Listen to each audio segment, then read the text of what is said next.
So this is our 6th meeting. Now that we've defeated that expert, it's time for more business as usual with Steven, basically. But he is giving us some heal balls. Like I said before, these might actually be kind of useful for the challenge that I'm attempting. Normally, I believe heal balls to be one of the most useless things in the entire series, but now, maybe not so much. But we can't use them in the demo, so no catching Pokemon for us. Now, did they say there'd be new faces in the city? I was about to say Rustboro. Well, it does have the same music as Rustboro, but this is Moss Deep. And new faces in Moss Deep? Let's check the beach. And Flannery's still here. There's actually one other group of people you can get on the beach. I haven't got them yet. I think I got them the first time on my other game. There is this guy, though. You know, I think somewhere that would qualify as animal abuse. Just saying. Yeah. Also, this house has a yellow roof, unlike any of the other houses. Now, I think in the original games, this was the mysterious E-card house that had that random old person, and you could actually battle some trainers based on scanning E-cards, which most people don't know about due to the E-card system kind of flopping outside of Japan. But I actually had a few of those E-cards. I was lucky enough to have some of the ones that had you fight trainers with guaranteed shiny Pokemon, which was very cool. And also trainers with Kanto Pokemon. Believe me, seeing Kanto Pokemon in Ruby and Sapphire was a really big deal back then. Anyway, oh, no one's here. I was sure that Gym Leader showed up earlier on my other demo, but anyway, it's our 6th time, and I'm gonna have to pick a Pokemon to send on this mission.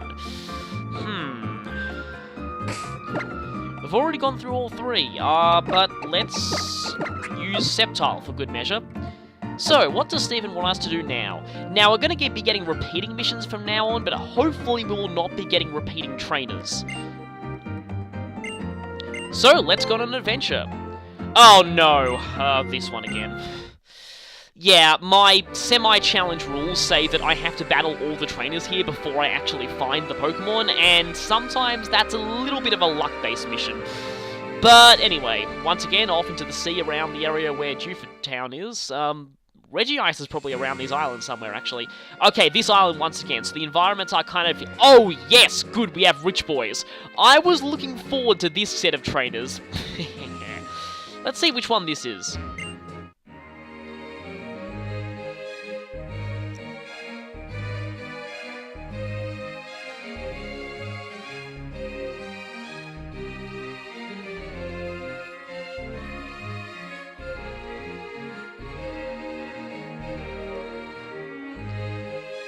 I remember this encounter theme mostly being used for gentlemen, but I guess it was used for rich boys as well. Also, this is the one rich boy who is not a total jerk. Enjoy it while it lasts. Rich boys kind of look like how they did in the original game, but yeah, it was kind of funny how the class Rich Boy debuted in Gen 3, and they definitely looked like boys there, but in later games, Rich Boys eventually became more and more teenagers. And I guess they kind of look more like teenagers in these games too, so really they should be called Rich Teen now, not Rich Boy, but I digress. This guy has a Slakoth, which should not be too hard to take down. Bye, Slakoth. Yeah, that wasn't so bad at all.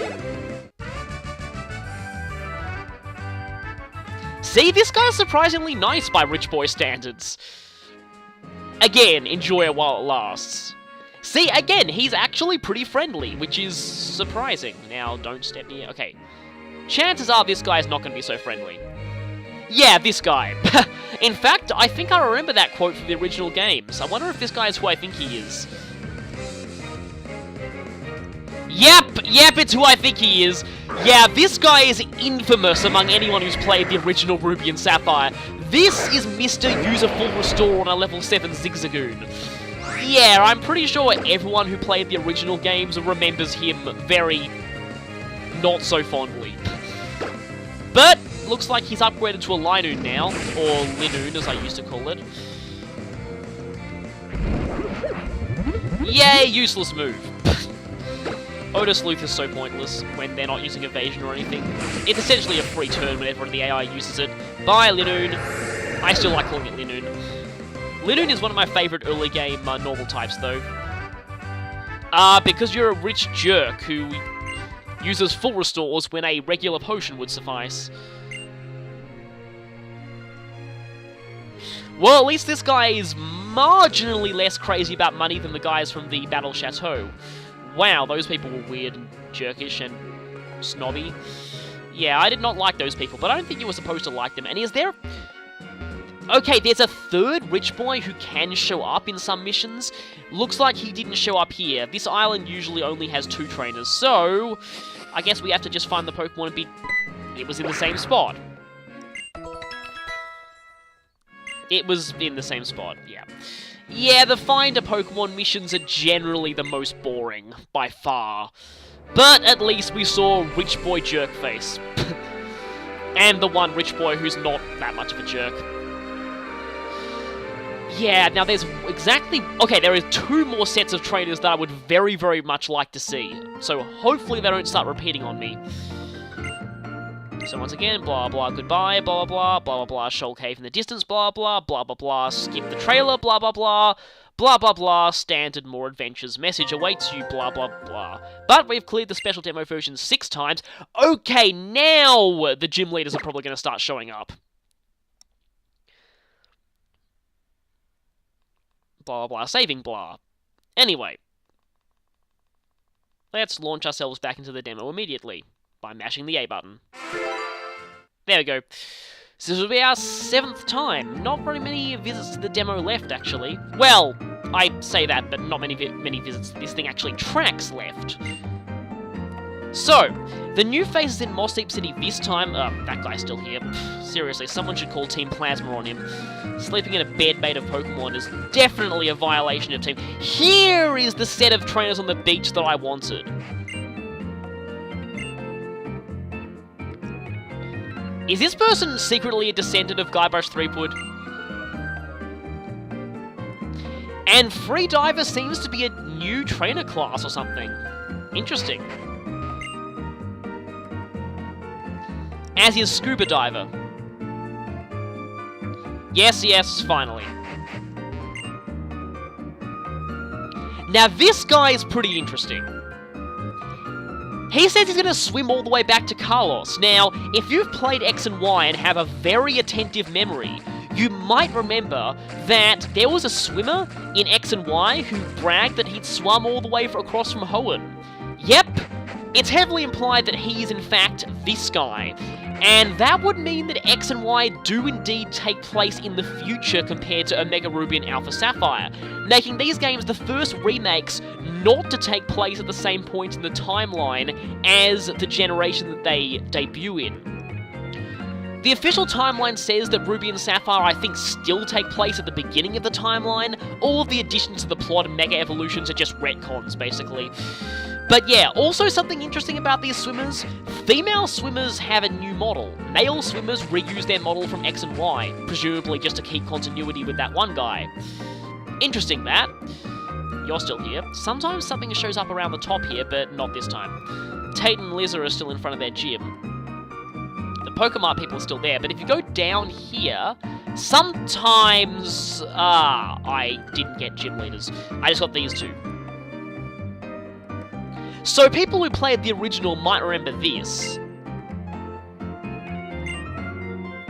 But they won't remember that.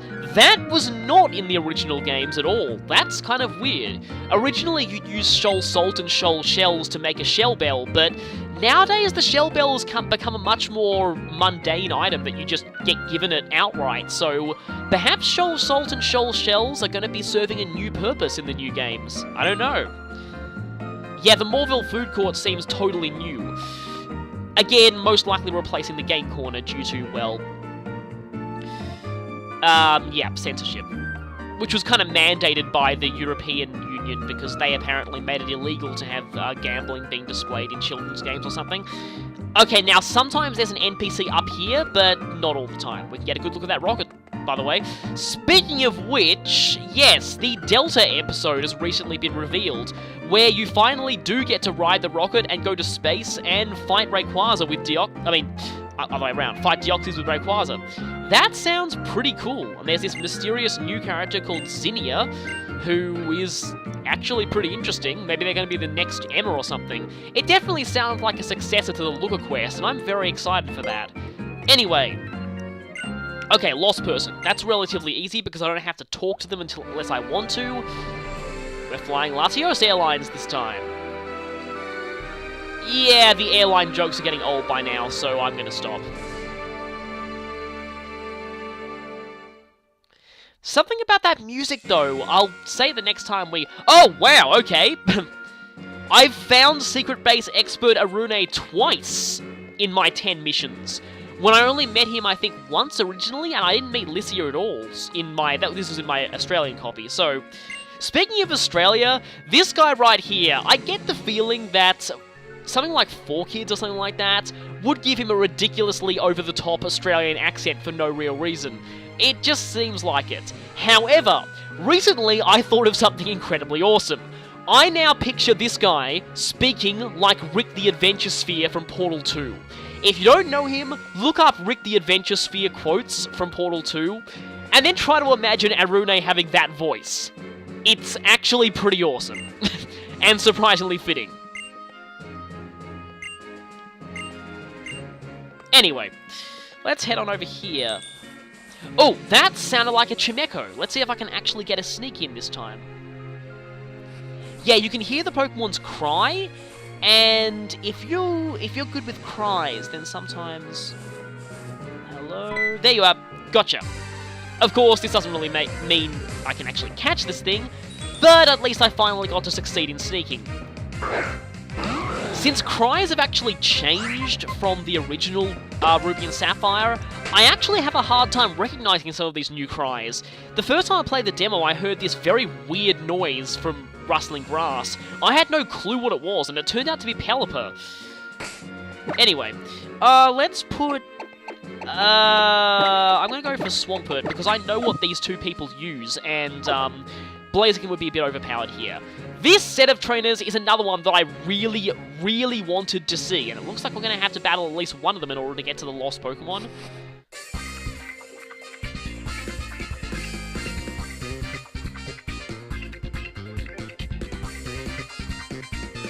This new encounter thing was pretty awesome. And you're about to see something even more awesome. However, it's going to be overshadowed by how much I'm going to utterly laugh at this trainer. This trainer in particular, I just love to make fun of. Okay, so she says the higher the defense, the more reckless I can be in attack. So you'd expect her to send out a pretty defensive Pokemon, right? Right? Expecting something like, you know, even a nose pass or something? You know, I mean, Aaron? Something defensive? What does she send out?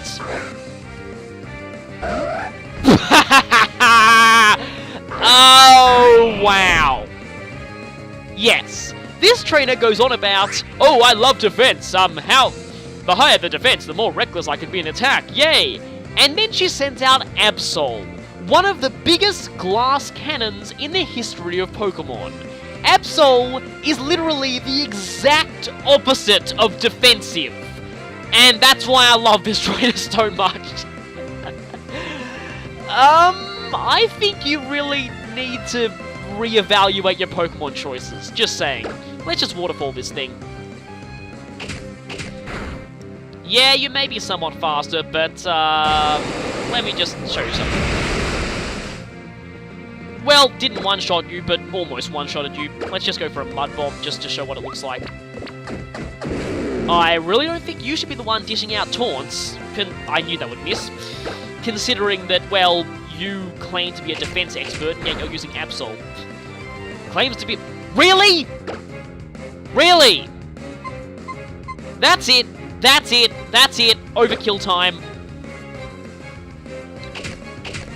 Yep, this may be overkill, but I don't care.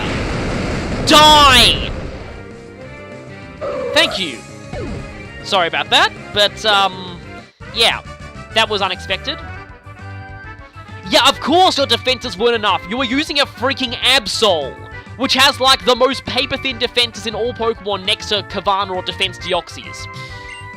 Again, reevaluate your Pokemon choices there. Yes, I hope I have indeed taught you a valuable lesson. If you claim to be a defense trainer, don't use Absol. And yes, she is from Petalburg Gym, so we will be battling her someday.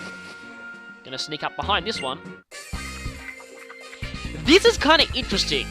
If this is to be believed, she's from Petalburg Gym too, and this certain person has to be Norman, our own father. That's kind of disturbing. But anyway, I didn't get to talk about it with the previous trainer because they were an idiot, but I freaking love the Ace Trainer artwork in this game. They may be some of my favourite looking trainers in the entire series now. So awesome. Seriously, so awesome. But now I have a heavily damaged Swampert here, and my rules say that I can't switch to other Pokemon or use any healing items on it, so this is going to be touch and go for a bit, and I'm not allowed to use Hydro Cannon. I only made an exception for it before because, well, I wanted to overkill that Absol. Wait a minute, Loudred went down in one hit, but Absol didn't? Maybe I was wrong about that Absol not being very defensive. Weird. Very weird. And again, said gym leader is supposedly this guy's father, so I didn't mean to go that way, but, well, Pokemon, whatever. We get to hear the awesome music, though, and another Chimecho. I will admit, I do like what they did with Chimecho's Cry, but it's still a very, very bad Pokemon. Bye, Chimecho. Oh, that was a Meditite. That Cry right there was a Meditite, but I've already talked to the Whismur. So, I have finished this mission. And Arune, the secret base expert, is going to just keep standing there.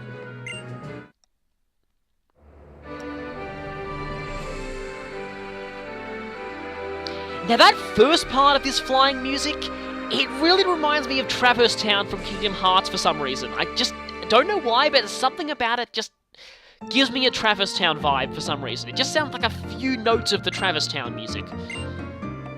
Anyway, with that somewhat awkward adventure out of the way, it's time to keep going, and I'm going to have to pause the recording because my DS is running low on battery. Oh hey, more new faces in Moss Deep City.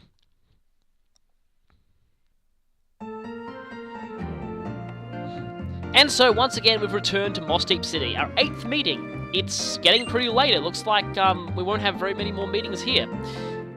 But, apparently, there were new faces in Moss Deep City. Here's one.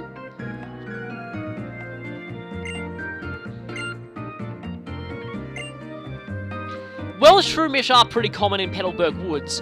Now, you might want to remember this guy, because occasionally, if you go up here, something fairly amusing happens. I'll just say that. Yeah, those two people are still over there. I think I've actually seen everyone who can possibly see at the beach, so I'm not going to keep going there. But I am going to check out here, because there might be some people who, okay, no gym leaders, but interesting people nonetheless. Yes, this is in fact Captain Stern from the original games. He has a pretty awesome new graphic model, though.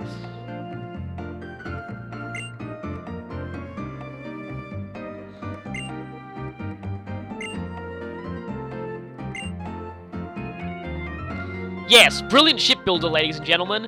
And again, a guy named Doc and a guy named Stern end up in the shipbuilding industry. This almost sounds like the Ace Attorney universe.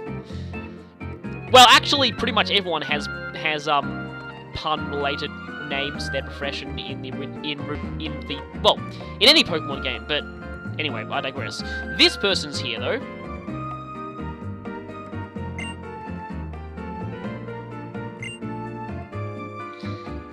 That doesn't really reference anything from the original games. I don't remember anything about Hoenn Rangers, but sounds interesting. This person, I think, is just saying the same stuff they were before. Yeah, the Horde of Faceless Whelmer. I mean, the Herd of Whelmer.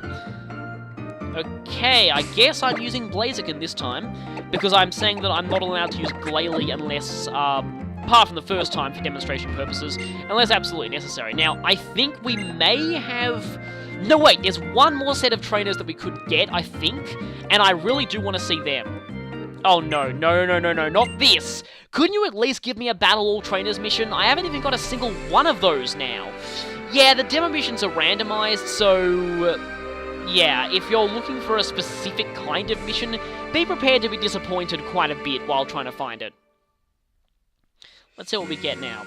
Oh, Cliff again. Yeah, once again. Oh, no. Okay. Lost Pokemon mission on the cliff. See that blank patch of grass right there? We have to pass within 2 tiles of it in order to actually progress onto the main part of the map.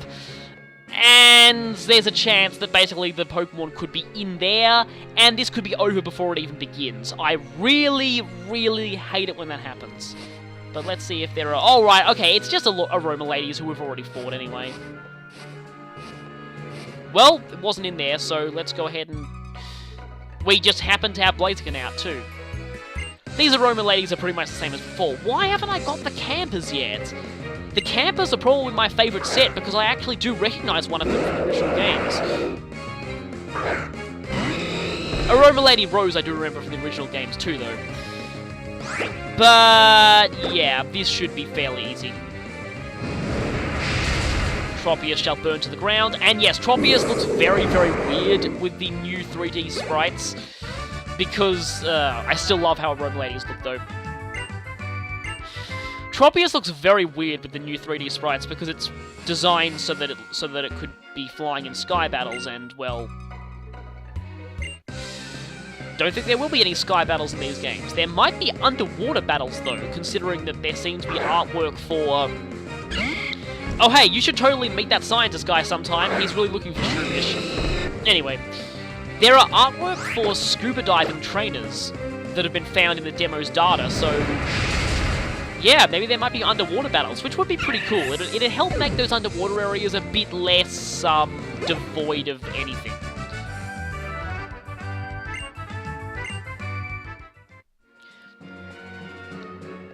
So if you're not there and you're not there, you must be... there we go. Well, I guess that was in the furthest patch this time, but usually it's much closer given my luck. So that was probably fairly uninteresting, but oh well. One more to go before the final, supposedly, mission of the demo. There actually are... yeah, technically more stuff to do with the demo. There are technically more stuff to do with the demo. Yeah, sorry about that. But we'll be seeing those after we do the 10th mission. For now, there's only one left, and I desperately hope this is a Battle All Trainers mission, because otherwise... oh, hey, 8 times. Okay, maybe the gym leaders start appearing now? I don't know. I don't remember being informed about new faces in Moss Deep City nearly this much in my previous demo, so... my Australian copy, which I keep mentioning. So, I'm not sure if this is unique to the US version. Anyway, 9th meeting, and okay, so you're still there. Oh, hey, that guy's new.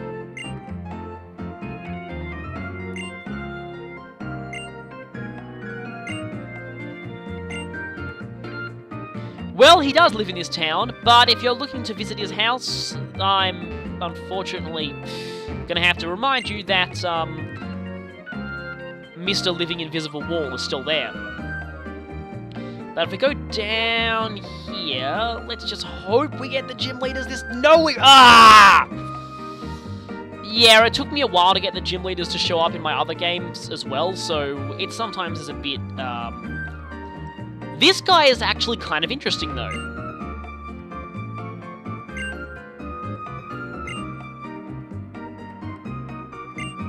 So this guy introduces himself as Giddy. Now, you may or may not remember him, depending on how things went in the original games. He was one of several random NPCs who could show up in the Moorville Pokemon Center. Only one of them appeared per game, and each one did something unique. I think who appeared was based on your trainer ID, but I'm not entirely sure. Basically, some people got Giddy. I actually forget what Giddy does. All of them had different hair. One of them had orange hair, one had blue, one had... I mean, Giddy clearly has yellow. From what I remember, one of them would say a weird story, spoken in very, very weird auto-speech sound effects that sounded very creepy. And I remember that guy. I think he was the guy I had in my first game.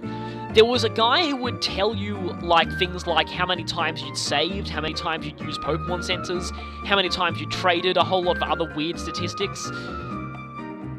I think there was something really weird, like how many times you've used the move Splash or something, but, yeah. And then there was a secret base item trader who would trade you various items for secret bases that you could only get through him. He was probably the most useful of all of them. Also, these guys would migrate in between games, based on if you mix records with other people. So I'm wondering how they're going to work in these new games. Maybe they're going to migrate through Street Pass? Maybe? I don't know. But anyway, certainly at least one of them is back. Oh yeah, and then there was that weird guy who told the story, who was all like, study is so interesting, right? Yeah, I never had that guy in any of my games, but from what I've heard, he seems to be pretty hilarious. Yeah, he'd also make some very bizarre comments towards certain Pokemon that, well, Okay, this is a defeat all trainers mission. Please be campers, please be campers, please be campers. I think they're the only one we haven't seen yet. Please be campers. Anyway. So, that's another feature from the original games that at least might be returning, maybe? I don't know. Okay, well, can't tell who they are from here. Can't tell who they are from here either. I'm gonna go ahead and use Sceptile for this. I think they're campers. Excellent. Okay, that means I think we have shown every set of trainers that can possibly appear in the demo. I think. Also, I find it pretty hilarious they use the hiker encounter theme.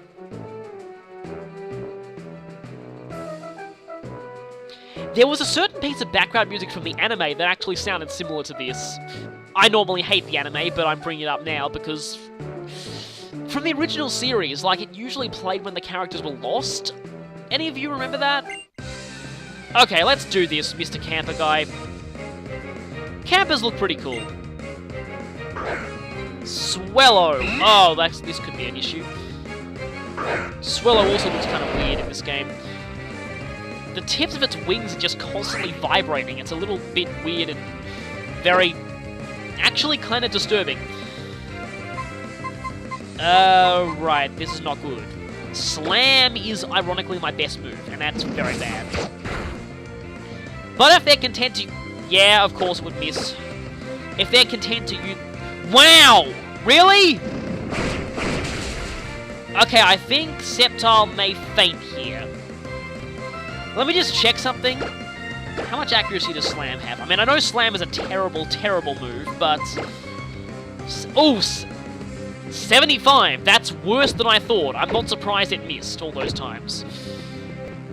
Like, 75 is actually much worse than I expected, but let's just try it again. Finally! And its animation looks very strange. Please don't... ah! Yeah, that was annoying. You know what? I'm gonna go ahead and use Blaziken because I want to give myself a challenge. Yeah, making deliberately stupid type choices. Flamethrower time. Okay, Swellow is faster. Swellow is actually quite a fast Pokemon, but... and Blaziken's not exactly the fastest, but I am 6 levels higher, so I am kind of surprised that it outsped. Looks like this Blaziken is fairly slow. And of course he cries. Whenever a random trainer says, I promise I won't cry, chances are they're going to cry when they lose. Oh, I actually feel really bad for him now. I now am forced to use Blaziken, which might be bad, because I know at least one of these other people has a Swellow.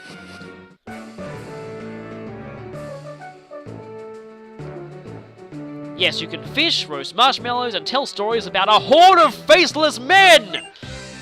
Except not in this game. I vaguely remember a camper called Shane being in the original games. I have no idea where he was, though. I want to say Route 113, but again, I forget for sure. Oh yeah, I haven't actually commented on the regular trainer battle theme so far in this. It's alright. I kind of prefer the remix of the wild battle theme. The thing about the trainer battle theme is, it was already remixed in Pokemon Colosseum, and I guess I kind of prefer the Colosseum version. It's also, like, while the wild Pokemon battle theme in Ruby and Sapphire is one of my favourites in the series by far, the trainer battle theme really isn't. The Gym Leader battle theme also wasn't exactly my favourite in the series in Ruby and Sapphire, but from what I heard of it from the trailers, I actually really like the new remix of it. Actually, I like it much better than the remix in Colosseum. And one more camper. Now, this is the guy who I find pretty interesting. He says that he's going to show you the results of his training on Jagged Pass. Now, this guy's name is Camper Ethan. Hey, the protagonist of Heart Gold and Soul Silver suddenly got a whole lot younger. Anyway, there is indeed a camper named Ethan on Jagged Pass in the original games. I just love this line. It's just such a good nod to people who played the originals. Now, please don't have magnitude or we're going to be in pretty big trouble. I'm gonna slash you, and really... Oh, okay, this guy's gonna knock himself out. Literally. Bye, Numel. I love it when Pokemon do that, especially when they're talent flames. Yeah.